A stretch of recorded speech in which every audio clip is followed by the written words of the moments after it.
What is up, guys, and welcome to the Meeple Minded podcast, that podcast that talks all things tabletop gaming. My name is Jason. And I'm James. How are you this week, James? Hot. I'm totally there with you. This unnatural heat in the UK is, well, unnatural. Yes. Very, very unnatural. What is this? I mean, we're actually having to record with a fan on. Yep. So I'm hoping that's not too much background noise, but yeah, sitting here sweating, and we've only been sat down like 40 seconds. Yeah. So that's not a good thing, is it, really? No. But yeah, how have you been other than very, very hot, James? Tired. Tired. It's coupled with the heat and work, it's just... Yeah. It's weird, isn't it, how heat makes you tired? Where it's really weird for me, especially because I can't sleep in heat. Yep. Yet it makes me tired. Yep. Yet I can sleep exceptionally well in the freezing cold, yet it wakes me up. Yes. It's really strange. Yes. Very, very strange. Yes, it's the cruel thing about it, isn't it? Yeah, it's going to completely drain you, but when you want to sleep, no, you are not allowed to do that. How dare you? You must enjoy this heat. Enjoy this humidity. See, again, this is another thing, isn't it? We have a lot of American listeners, James, so we're sitting here complaining about the heat when we're talking, what, 20 to 25 degrees C? Yep. I don't even know what that is in Fahrenheit, but it's a lot more in Fahrenheit. And the Americans are sitting there going, that's like a winter's day. Yes. But no, it's a different kind of heat. It's a different kind of heat. It's a dry heat. No, I pointed out to one of my friends once, it's like, yes, but we don't have air conditioning built into our houses. And our houses are insulated for the winter. It's like they trap the heat. It's horrible. It is. And obviously we get that horrid humidity here as well. Look, we had rain last week, James. It only lasted about 10 minutes. If that. But it absolutely peed it down, and there was thunder, there was lightning. It was lovely for about 10 minutes. And then this past week has just been like... I do. Yeah. I do. It was... This is British weather all over. It wasn't rain. It was hailstones, or it was where I was, and then 5 minutes later, it was like it hadn't happened. Yeah, there was no evidence at all. All the clouds in the sky had just dissipated, and humidity ensued and hasn't stopped, which is really annoying. But hey ho, that is the weather. That is the UK weather. We should start our own weather podcast, James. James, what is it doing outside? Hot, damn hot. Thanks, Ollie. Get in the Family Guy reference. Love it. Love it. But it's so bad, James, that our stiff upper lips are not being doused with tea this evening. No. Cold drinks are in order. I know, we are in cold drink. That's how bad it is when the Brits are like, no, it's too hot for tea. Damn. The world might come to an end, you know. It might do. It might do. It just might do.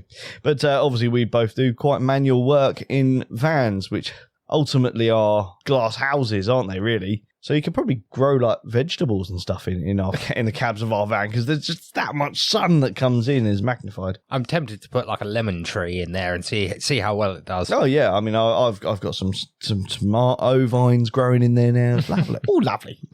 But enough about the weather. James. Games podcast. That's what we do. Yes, the weather forecast will come later on in the show, I'm sure. You should have stuck it in with the news segment. We should indeed. That's going to be Paul's new thing, isn't it? And now this week's weather. What have we played? Well, not really games we played in the last week, because this is the first time we've got an actual episode going out talking about this. So it's going to be a couple of weeks worth of games, isn't it, really? Yes.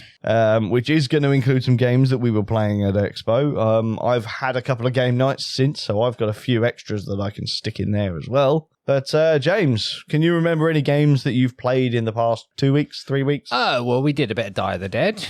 We did indeed, yes. We did a bit of the game we are going to be talking about this evening. Oh, we did a lot of Rome in a Day, yes. We did a hell of a lot of that, in fact. Die of the Dead was really good. I think I took it with us to Expo, which was really good. Yeah, I wanted to play it anyway, but then actually seeing the upcoming expansions there, getting to hands-on, feel them, have a look at the rules. That really made me just want to go, do you know what? Yeah, I want to play this. Yeah, we played a bit of Living Forest. We did. We didn't use the new expansion though, did we? We didn't have time. We didn't feel like learning it at Expo, despite the fact that you bought it. Yeah. So that one will be up and coming.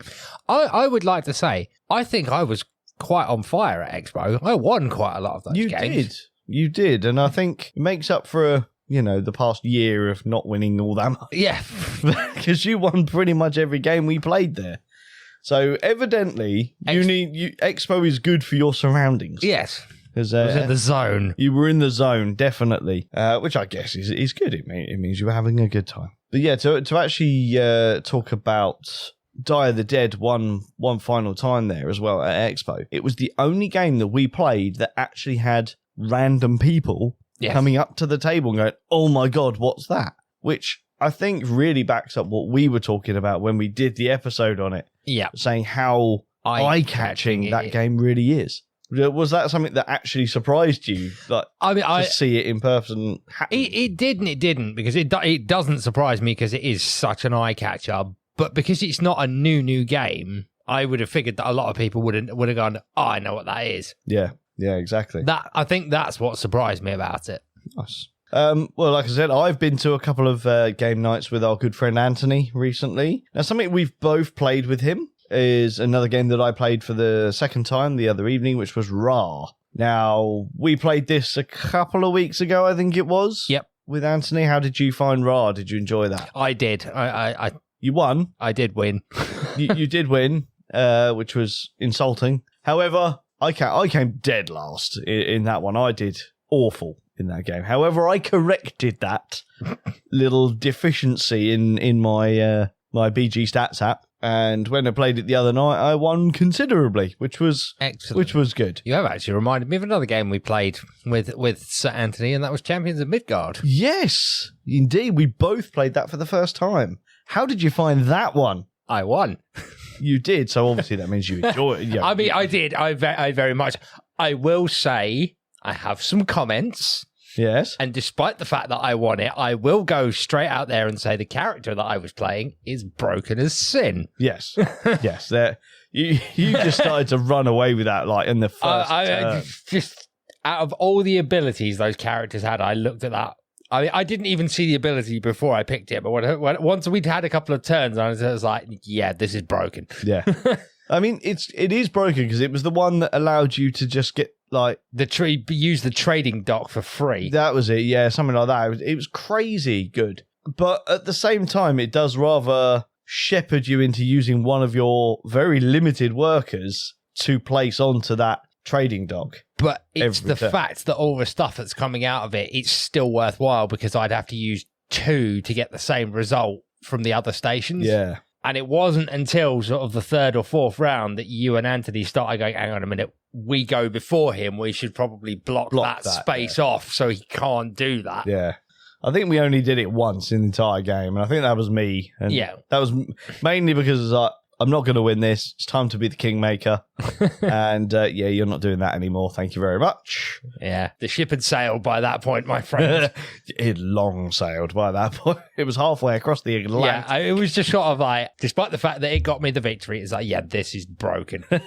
Yeah, I think we all agreed afterwards. It's like, this one needs to be taken out of the rotation. Yeah, But I mean, I really enjoyed that game. It's a worker placement game, heart and soul. When Anthony listens to this, he's going to rage, because the other thing was when we went on the voyages section, how I kept getting clear. I didn't have anything go wrong. Yeah. But that was I mean, obviously, we've never talked about Champions of Midgard on here before. Those of you that don't know how it is worker placement game, but then there's a fighting aspect as well, isn't there? And you can send soldiers away to fight monsters at sea. And before you get to fight them, you have to reveal a card. Yeah. Which usually gives you an effect of some sort, which could be kill off X amount of soldiers or whatever. It's basically like an event card for the sea. So like the bad ones are things like Maelstrom, Storm at Sea, the Kraken, that kind of thing that's going to cause you. And yet every single time I did it,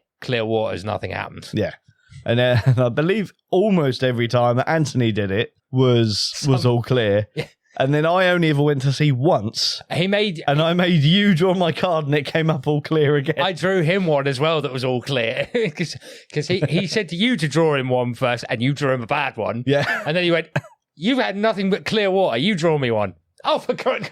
But yeah, that game was really fun. Yeah, I really enjoyed it. I want to play that again. Yeah, I think we'll be getting that to the table again very soon. I managed to play another new game, new hotness game the other evening, James, and I know this is going to be one you want to play, Beast. Yes. I managed to play Beast with Anthony and our good friend Chris, and it was a great game. Now, I hold my hands up immediately and go, hidden movement games are usually something I'm not so keen on. However, I really enjoyed Beast the other day, and I feel really sorry for Anthony because he was playing as the Beast, and then me and Chris were going against him trying to find him.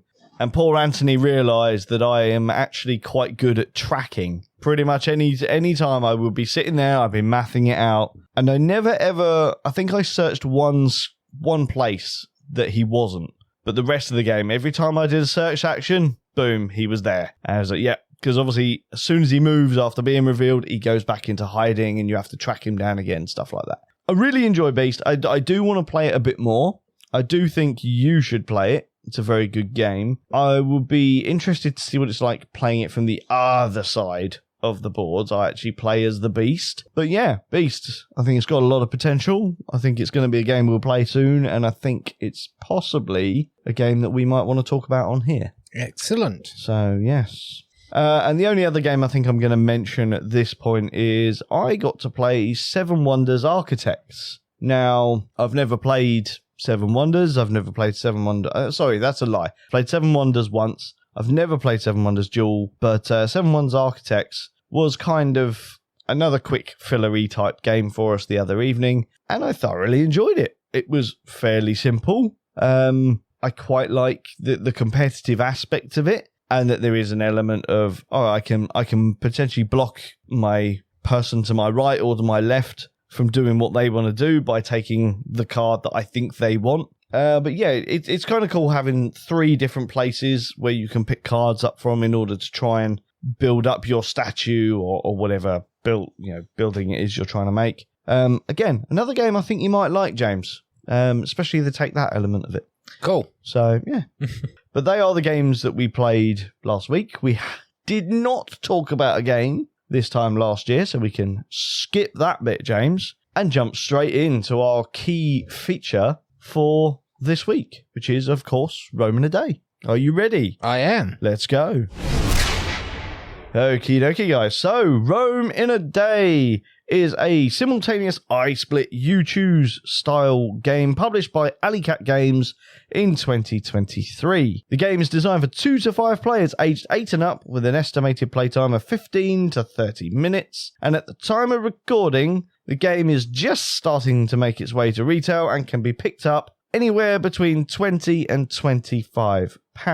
In Rome in a Day, players take the top 5 tiles from a stack that is in front of them and add 2 buildings from the top of the building card and place them as far left as they can on their selected 5 tiles. Players then cover their tiles behind the screen and divide those tiles into 2 separate groups, 2 separate piles, and the smaller of the 2 piles, they add a crystal. When all players have separated, all the piles are revealed at the same time, and then players get to pick one of the piles from the designated section, and once all selections are made simultaneously, players then add their chosen tiles as well as their remaining pile to their ever-growing cities. This happens 4 times, and then at the end of the game, the coloured tiles are multiplied by the attached buildings to give the players their points. Player with the most points wins. Sounds fairly complicated, James. Yep. But as I'm hoping we will discuss in a minute, it's not actually that complicated. It really isn't. No, it's not. But anyway, that is the premise of the game. What comes in the box if you were to buy this game? Okay, Jason. In the box, you get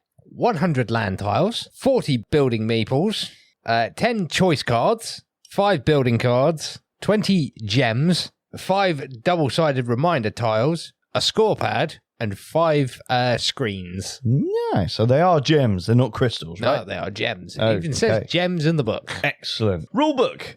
I mean, is it even a rule book? It's a rule pamphlet. It's a rule pamphlet, yeah. It's a bit more than a sheet, but it is a rules pamphlet. It is a sheet folded into 3. Is it a good rule book or sheet, whatever we want to call it? I think it's pretty good. The first page is the contents list that James has just been talking about, and the setup. Setup for the game is pretty simple, takes maybe 2 to 3 minutes. Then you get a breakdown of how to play the game, which is actually quite well written. It's not too much text, which is great. Through and through, I'd say the rules pamphlet is actually pretty simple. Yeah. And easy to read. It looks nice. It's got some nice artwork on it as well. So, I think on this occasion, I will give the pamphlet a pass. Let's talk about components. What do you like, James? What do you like and what do you dislike about this? Well, the land tiles are just standard punch board, but they've got some quite nice artwork on, and they've got a nice symbol on the back so you know which stack it's come from, which I quite like. Indeed, yep. I quite like the building meeples. The wooden building. Well, meeples is the best word for it, isn't it? Yeah. They are exceptionally well cut. Yeah. Now, this is obviously the same company that brought us Dice Hospital, which we have talked about in the past, James. Yeah. And I believe we were quite critical of their meeples that were actually the nurse meeples that were in that game.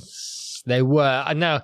But I think we said at the time, it's like we don't know if it was just one that had slipped through the quality control or whether they were all like that, because I've not played another copy. Yeah. I've seen a few that were like that, so it's a pleasant surprise, James, to actually open this box and find that these meeples were all of pretty good quality, and I'd argue as well that they've got some really good detail on there, because they're obviously meant to look like Roman buildings.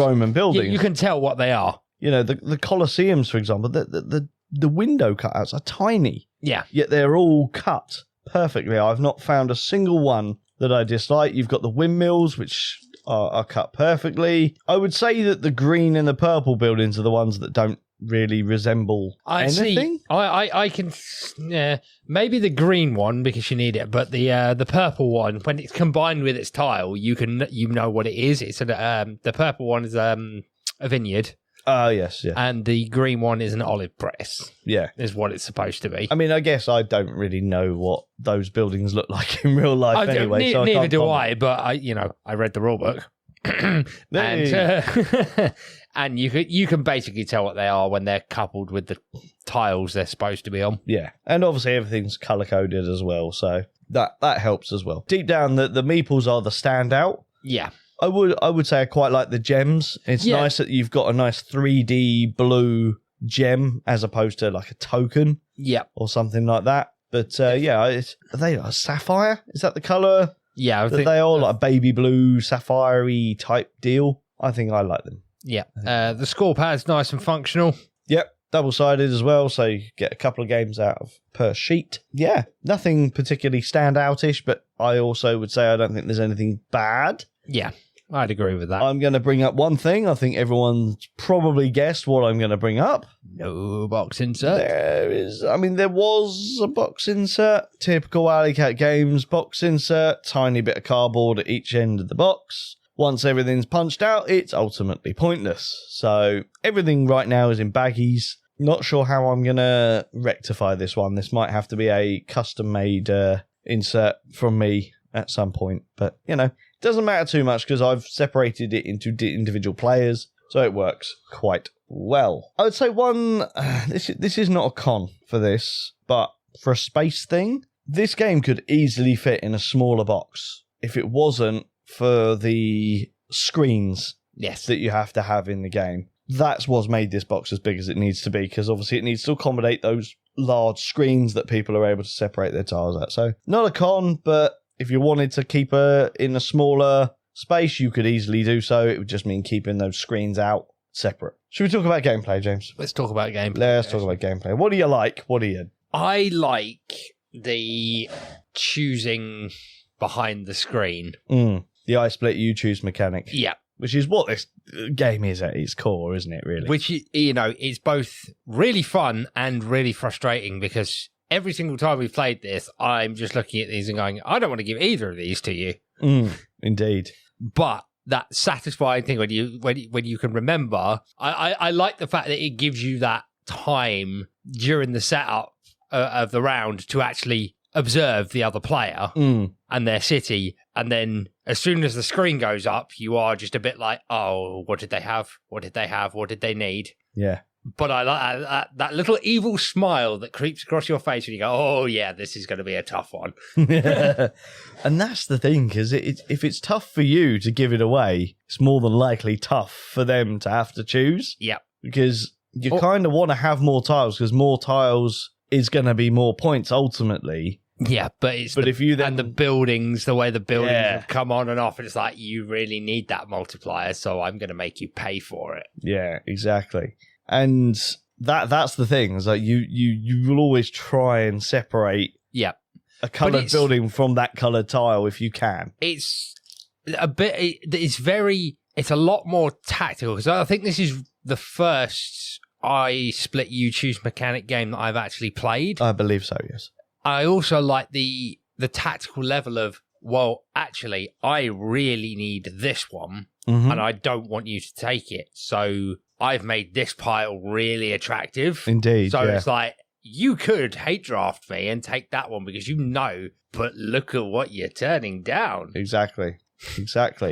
And that is one of the beautiful things. As you said, it's when it is revealed and you're then into that choosing stage, you really do have to sit there and think, well, yeah, I do need that, but he really needs that. And it will screw him up chronically if I take it, because I'm not going to be at a disadvantage by taking it, because I will start procuring points for it as well. But I'd score really well if I took that one. Exactly. But he will score really well. I was like, I really like. There wasn't a single time we played this in all of the rounds and all of the games where those screens came up and there wasn't just the sound of, oh. Yeah, exactly. And to add to that complexity, James, are those gems, the crystals, because they're useless throughout the game.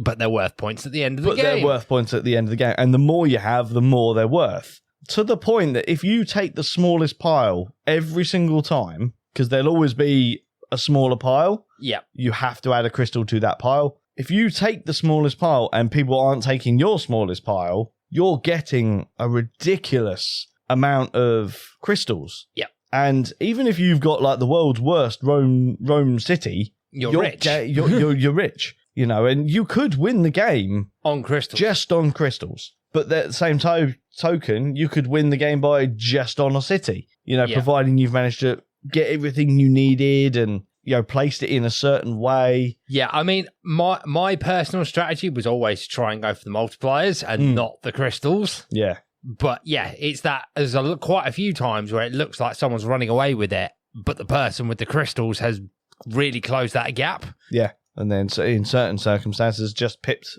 everyone at the post right at the end. Because it's just all like, oh yeah, look, I'm winning with all these points, and then, you know, little Jimmy comes along and goes, oh yeah, I've got 30 points in crystals. Yeah, you might be feeling a little disheartened as everyone's scoring up, and you go, 2 points, a point, 2 points, 2 points, 2 points, 32 points. Oh yeah, I had all the crystals. Yeah, yeah, exactly. So there is. Would you say there's multiple paths to victory? There's 2 paths to victory. You can go the best multipliers or crystals. Yeah. I mean, I guess there is obviously the third path of slap bang in the middle, you know, where you maybe have some crystals, so you're going to get some points, but not as many as someone who's just going for crystals. I would say that's a very hard strategy to pull off, and because it's only a 4-round game, by round 2, you know which one you're going. You're either going crystal or you're going multiplier. Yeah, 100%. I would agree with that. But like with the building of the city, though, James, how do you think that mechanic side of it works? Because obviously, once you've got the selection process is done, you've then got to build your city and make sure that it is going to be a good point scoring. I found that very simplistic. I mean, when we were first unboxed this, we were, you know, the obvious comparisons started coming out to Acropolis. Yes. To me, this is a simplified version of Acropolis. Yeah. I mean, totally different game, like altogether. Like it's not actually similar to Acropolis in any way. However, it has those vibes. Yeah. Because it's city building, tile placement. In that same sort of era, whereas Yeah. I described Acropolis as more of a Greek city, whereas this is obviously Roman. Yeah. And I'll be honest, like, as someone who loves Acropolis, I think I prefer the city building of this. I think it works better. It's a different game. I like the way Acropolis does the multi-level. Yeah. It feels more like an ancient Greek city, like starting to pile up on the hills sort of thing. But yeah, I'd have to agree with this because it is a lot simpler. Yeah. And I would say that this game doesn't tend to, although everything is on one level and therefore should expand out quite quickly, it doesn't take up a lot of space, whereas with Acropolis, it's a bit of a table sprawler. It is a bit of a table sprawler. I found it's almost impossible to block yourself into a corner with this one.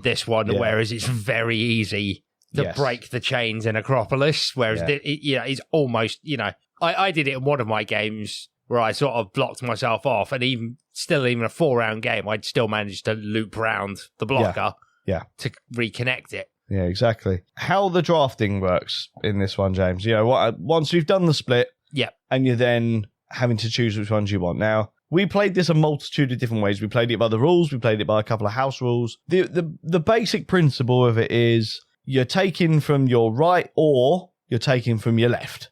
And that's basically it, isn't it? You get a card. You get a card to spin. And it's like, so basically rounds 1 and 3 you'll take from one person, and rounds 2 and 4 you'll take from a different person as you move the card. Exactly. Rounds 1, like you said, 1 and 3 you take from the person on your right. Rounds 3 and 4 you take from your person on your left. It's really, really simple. It prevents hate drafting. It does.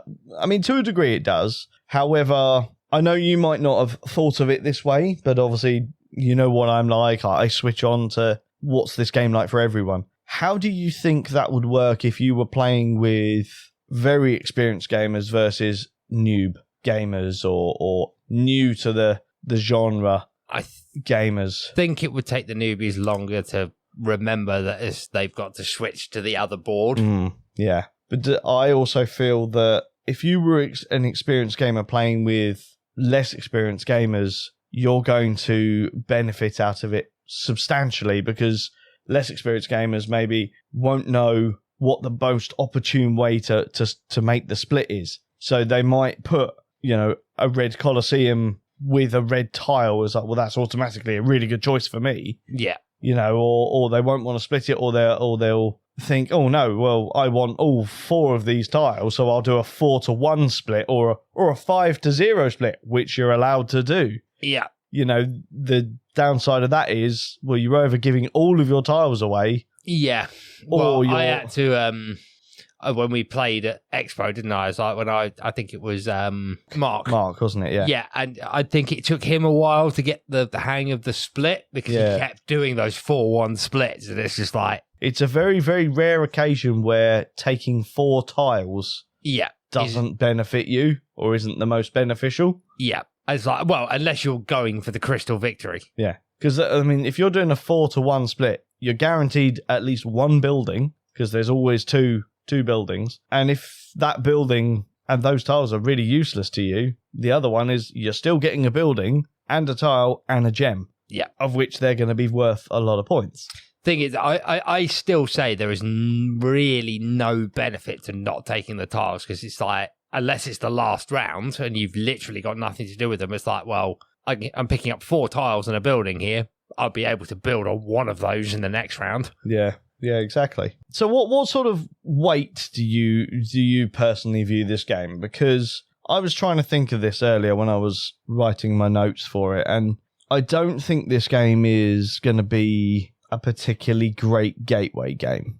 It's a very easy game, don't get me wrong. But I just feel if you're talking gateway, I just think that whole I split you choose mechanic will just be a bit too alien. Yeah. To someone who's not used to it. It's not gateway, but it's lightweight. Definitely lightweight. It's nowhere near a medium. No. For sure. I would definitely put it in the lightweight category. I mean, you could say, because you keep talking about Gateway Plus. It's not beginner, but it's... Next steps. Yeah. But yeah, would you say filler, or is this more of a game you'd want to play multiple times to the point that it becomes a main event?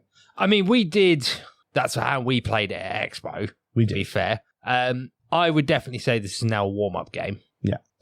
And I want to actually test your theory on that, James, because I was thinking that warm-up game 100%. And the reason I say warm-up game is because I don't actually think this game is good as a chill-out game. No. At the end of the night. So you've played a big board game. Would you want to play this afterwards? No, it's too thingy. And that's the thing, isn't it? That's the thing. It's not the perfect filler game. Because the perfect filler game fills a hole no matter where it is. So I'm like, is it really a perfect filler game? Because it's a warm-up. It's a warm-up perfectly, but it's not a very good cooldown because it is a bit brain burny. Yeah, it's a warm-up, or it's a main event if you're having a sort of a more chilled out light gaming. Yeah, a couple of hours. Yeah. A couple of hours or whatever it be. I wanted this to be the perfect filler game that I could just break out whenever. It doesn't matter what time of the night it is. People will want to play it. People will be able to play it. But I don't think it feels that. It definitely is a great warm-up game, 100%. The other couple of things that I want to highlight with it is I'm not sure I personally agree with the 8+ on the game. I would probably more play it safe and go 10 because I just think that there just might be a bit too much for an 8. Possibly. I'm trying to remember what we actually said about Acropolis because that's also 8+. Yeah, I'm. Do you know what? I can't remember, but I think I said 10 for that as well. Yeah, I would agree with that. Or if I didn't, I would amend it now and actually say, do you know what? Yeah, actually, I do think 10. One thing I don't agree with is the time for this. 15 to 30 minutes, considering, again, I'm looking at Acropolis on your shelf there, which has a playtime suggestion of 25 minutes.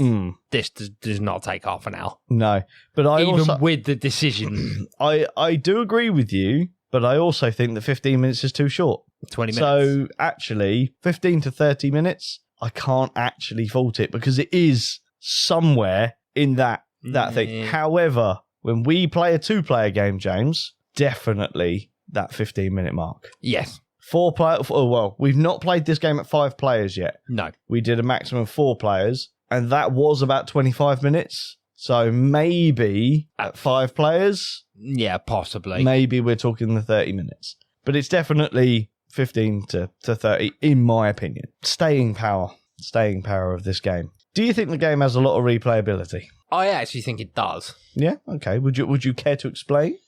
This is purely personal, but it's just that style of game that I can see anytime it pops out of the bag. It's like, yeah, I'm up for a game of that. Yeah. It's very much, is in the same vein as Acropolis. It's like, if that ever appears, I'm like, yeah, I'll sit down and play a game of that.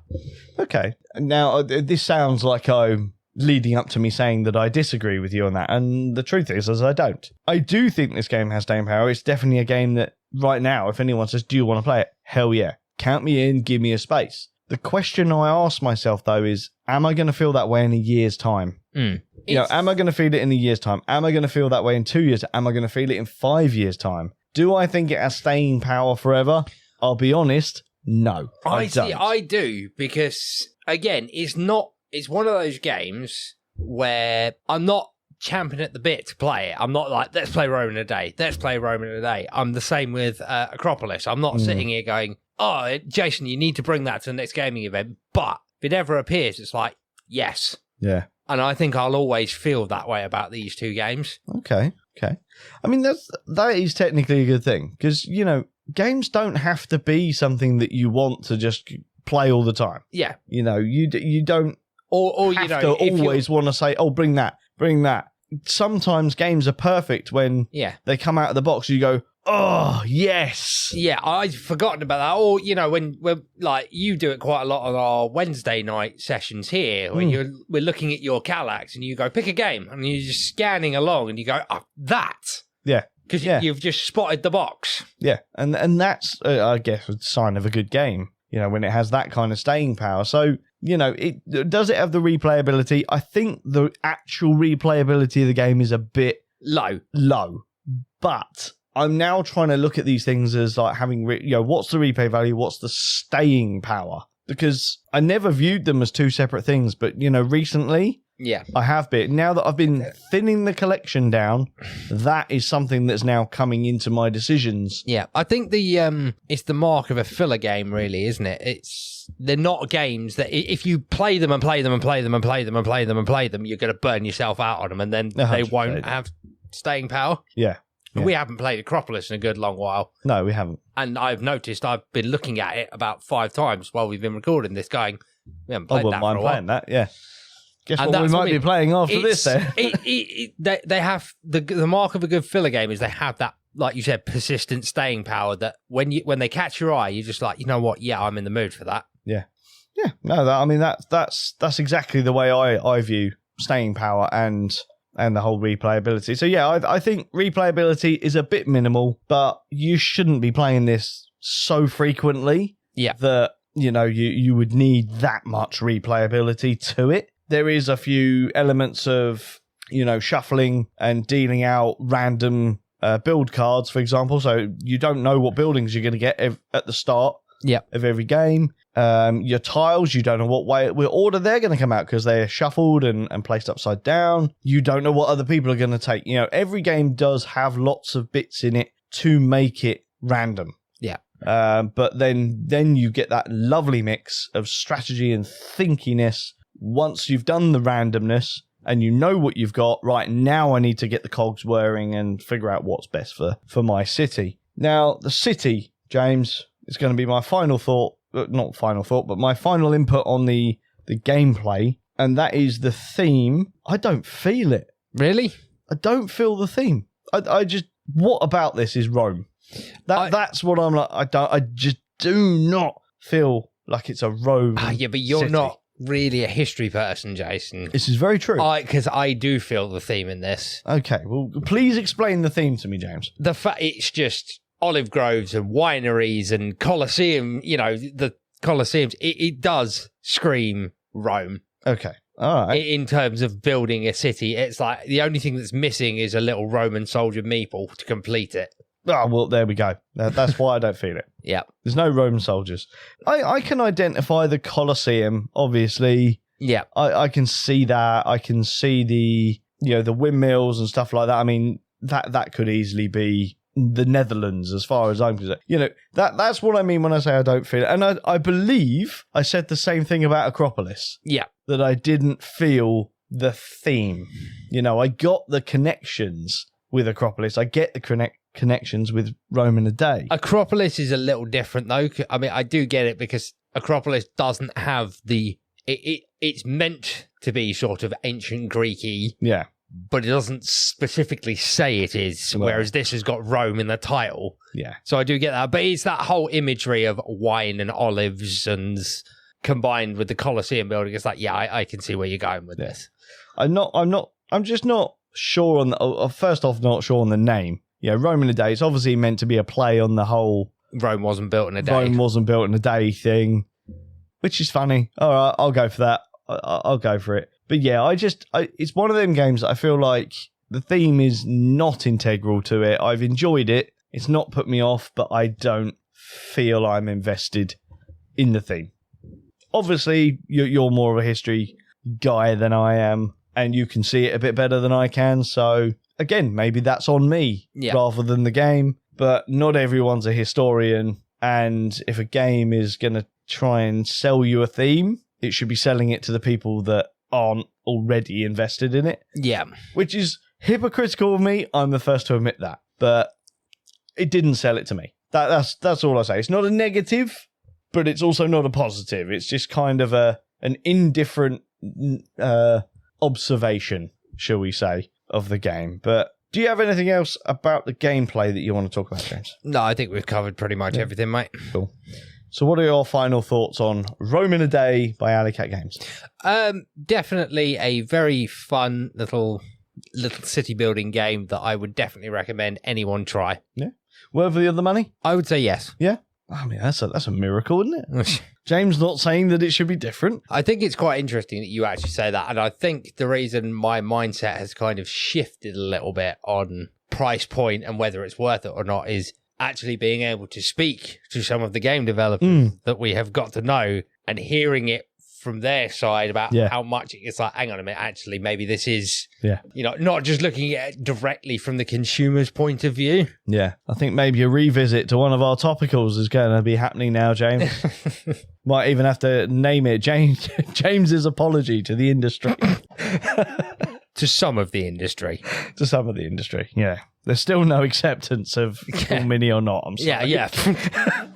I mean, you've heard me talking about it. Roman today, I think it's a really good filler game. Is it a keeper right now? Yes. Is it a game that I could see me playing this time next year? I probably can. Is this a family game, James? Do you think it's a family game? A family game with older children, like you said. I definitely agree with that. I think perhaps 10 plus. Yeah. I mean, if you've got advanced kids of 8 and you think that they can deal with it, then sure, go ahead. But I know quite a few kids of that age. It's about the same age as my son, and I don't think any of them would fully understand. They'd be able to play the game, definitely. I mean, not quite grasp. I don't think they grasp it. You would get a lot of 5-0 splits and 4-1 splits and stuff like that because they just wouldn't know what to do properly. So not what I would deem as a family game. Definitely not a gateway game. Gateway Plus is where I think I would stick this. Do I recommend the game? Do I recommend people play it? For sure, 100%. Do I think it's worth the money? I was going to buy this before Expo and get it at, I think it was £20. And then at Expo it was 25. So I actually paid 25. I'm not unhappy I paid 25. I think there's enough game there to warrant that price. So do I recommend you buy it? Sure. I think it's worth it. But that's Roman a day, James. Roman a day. I will say one more thing on this, James. Can you believe that at the time of the recording, it's 2.5 weeks since I bought the game? Yep. This is actually the most played game of 2023. In fact, it's the most played game of 2023 and 2022. That's how much we've played it. Yep. In that time. And I think that alone is testament enough to how much we actually like this game. So interesting. Yeah, and this is making us both hypocrites, as we both said in the game. Yeah, don't play it too often, otherwise you'll get burnt out. Yeah, exactly. And I mean, the truth of it is I'm still sitting here going, shouldn't play it too often. Yet, much like you with Acropolis, I'm sitting here going, I really want to play this. Yeah, I want to play it, especially as, again, I didn't cover it as we were talking about it. I think this plays best at 2. Yes, I love this thing at 2. I get to feel my opponent's salty tears as I manage to give them a horrible decision, as do they with me. Yeah. But obviously when it's more than that, you're taking from someone else while someone else is taking from you. Yeah. I mean, I will say that the higher player counts this game gets incredibly thinky because it's like, not only am I watching you because you're going to take from my pile, but I need to keep an eye on what's going on my other side because that's who I'm going to be taking from. Yeah, and you're thinking of your own as well. So there's 3 lots of table that you're trying to think about.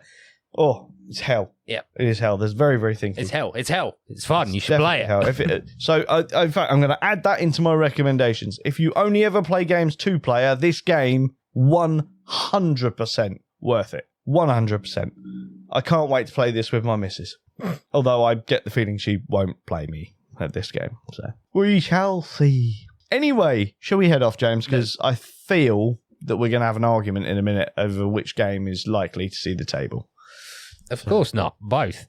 Oh, well, which one's going to hit the table first then, James? Oh, Roman a day, because it's already there.